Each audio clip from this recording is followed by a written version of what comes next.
In a moment that will be remembered for generations, the Supreme Court struck down Donald Trump's aggressive tariff plan, sending shockwaves across the globe. The ruling halted a strategy that touched every continent and industry, igniting debate from rural America to the world's largest capitals. The Supreme Court's move revealed the limits of executive power and the enduring role of the judiciary in shaping economic destiny. The story is far from over, and its reverberations will be felt for years to come. Donald Trump's tariff strategy was born out of campaign promises and a vision of American resurgence. He believed global trade deals had hurt American workers and factories. His answer was bold: raise taxes on imported goods, especially from countries like China. The world watched as steel, aluminum, and other products became more expensive overnight. Economists warned tariffs could backfire, raising costs for American businesses and consumers. Within months, the effects rippled across the globe as allies imposed retaliatory tariffs. Trump's strategy became a flashpoint in the debate over globalization and America's future. Trump's tariffs targeted billions of dollars worth of goods. The most prominent moves were the 25% tariffs on imported steel and 10% on aluminum, first imposed in March 2018. Soon after, products from China, ranging from electronics to clothing, were hit with even higher duties. The stated goal was twofold: protect American industries and pressure foreign governments to negotiate fairer deals. The impact was immediate. Prices for raw materials like steel rose sharply in the United States. Car manufacturers and construction firms reported higher costs, which were often passed on to consumers. Small businesses, especially those relying on imported components, found themselves squeezed by rising expenses and uncertain supplies. Globally, the reaction was swift. China slapped tariffs on American soybeans, pork, and other agricultural products, hurting U.S. farmers. The European Union targeted American motorcycles, bourbon, and jeans. World trade slowed as uncertainty gripped markets, and some economists warned of a looming recession. Despite the trade war, Trump's administration insisted the strategy was working. They pointed to new trade agreements with Canada, Mexico, and Japan as evidence of success. Yet for many, the question remained: was the cost worth the gain? The debate set the stage for the legal battle that would soon reach the Supreme Court. The legal fight over Trump's tariffs began as businesses and trade groups challenged the administration's authority. They argued that the president had overstepped constitutional limits by imposing tariffs without clear congressional approval. In early 2025, the case landed on the Supreme Court's docket, drawing national attention. At the core of the dispute was whether the executive branch could unilaterally reshape the nation's trade policy. Opponents said this power belonged to Congress, as outlined in Article 1 of the Constitution. The Trump administration countered that national security and economic threats justified swift action. On December 3, 2025, the Supreme Court delivered its verdict. Trump's broad use of tariff powers was unconstitutional. The majority opinion, written by Chief Justice Roberts, stated, "While the executive must act swiftly to defend national interests, it cannot do so in defiance of Congress's expressly enumerated role in regulating commerce." The ruling immediately blocked further tariff increases and required a review of existing duties. For many, the decision was a stunning rebuke of presidential overreach. For others, it was a dangerous limitation on America's ability to protect itself in a volatile world. The Supreme Court heard oral arguments in October 2025, after months of lower court deliberations. The case, United States versus American Importers Association, centered on whether Trump's use of Section 232 and Section 301 powers had gone too far. The 6-3 decision, announced on December 3, was as much about constitutional principles as it was about economics.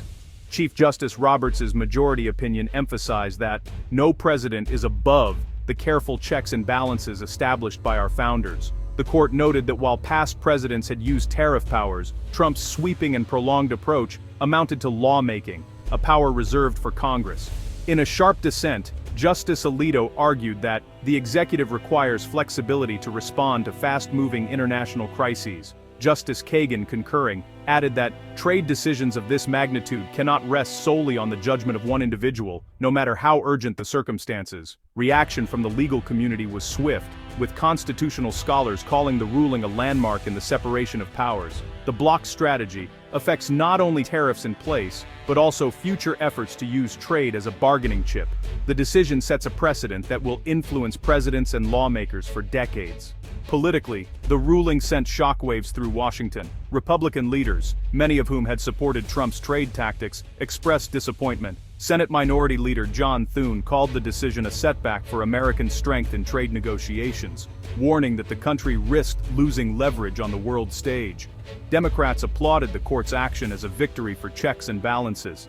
House Speaker Hakeem Jeffries stated, "No president should have the power to upend our economy without congressional oversight." Today's ruling restores the proper balance. The ruling became a flashpoint for the upcoming 2026 midterm elections, with candidates on both sides promising to fix America's trade laws. Public opinion was divided. Some Americans, especially those in manufacturing regions, worried about the loss of protection from foreign competition. Others, particularly small businesses and farmers, welcomed the end of tariff uncertainty and the hope of lower costs. Around the world, leaders from China, the European Union and Canada responded cautiously, urging the United States to return to the table for multilateral trade talks. The decision, it was clear, had global as well as domestic implications. The Supreme Court's ruling sent ripples through the economy. Stock markets reacted with volatility as investors tried to gauge the impact on American industry. Sectors hit hardest by tariffs, such as auto manufacturing, agriculture, and tech, saw immediate changes.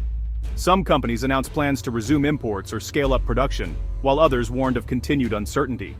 For workers in steel towns and farming communities, the ruling brought both relief and anxiety. Some feared job losses as protective barriers came down. Others hoped for new opportunities as supply chains normalized and export markets reopened.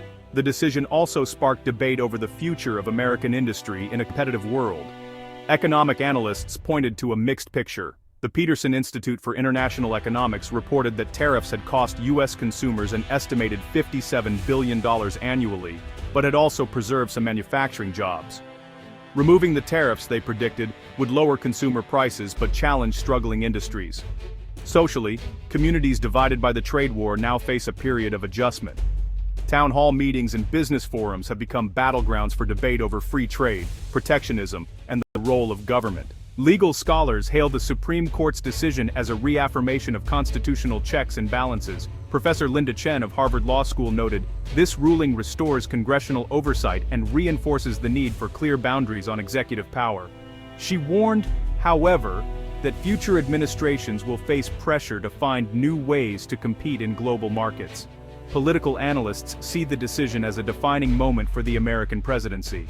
Trump's use of tariffs was always about more than trade. It was about power, said David Brooks of the New York Times. This ruling marks a turning point in how presidents wield economic authority. The debate over executive power is likely to dominate political discourse for years. Economists, meanwhile, urge caution. Tariffs are a blunt tool, stated Dr. Raj Patel of the Peterson Institute. While they can protect some jobs, they often raise prices and invite retaliation. Patel suggested that Congress will need to craft smarter, targeted trade policies to address future challenges. The consensus among experts is clear: the Supreme Court's ruling is both a challenge and an opportunity. It forces America to rethink its approach to trade, power, and the global economy. The Supreme Court's historic decision has changed the rules of the game. As America stands at a crossroads, leaders, workers, and citizens must grapple with new realities. The path forward will require debate, compromise, and innovation in both policy and politics. For lawmakers, the challenge is to craft trade rules that protect American interests while honoring constitutional principles. For business owners and workers, the focus shifts to adapting to a rapidly changing global market. And for the public, the moment calls for engagement, understanding the stakes, and participating in the democratic process. This story is not just about tariffs or Trump, it is about who decides America's economic future and how that power is used. The next chapter will be written by Congress, the courts, and every citizen who demands a voice in the debate. Stay informed. Share your thoughts. Sign up for our newsletter to receive the latest analysis on this and other breaking stories. The future of American trade and democracy itself depends on engaged, informed citizens like you.